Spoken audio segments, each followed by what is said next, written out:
ceasefire is being called. A president is being overthrown. And trials of a new cancer drug show promise. But rest, knowing you can catch up in your own time.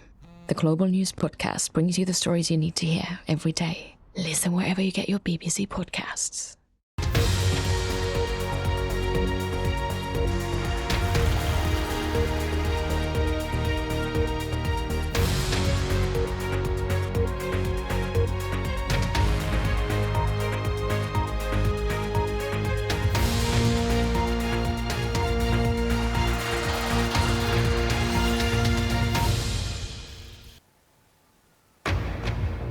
Live from London, this is BBC News.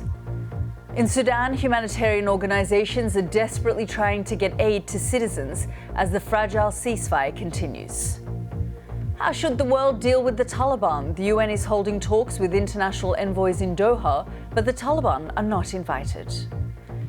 In France, the traditional May Day celebrations turned to violence as police in Paris fired tear gas at demonstrators, rallies across the French capital. And Turkey's President Erdogan has said the head of the Islamic State group has been killed in Syria.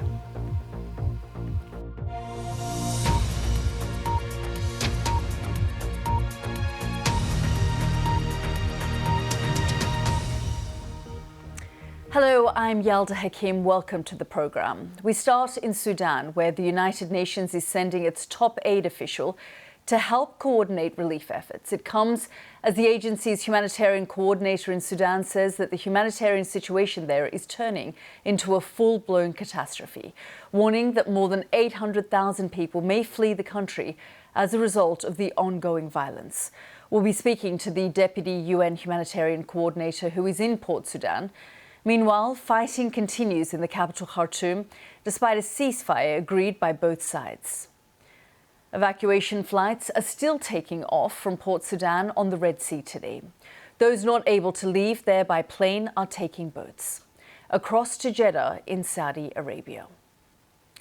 Well, let's go to Andrew Harding, who has reported for us from Jeddah.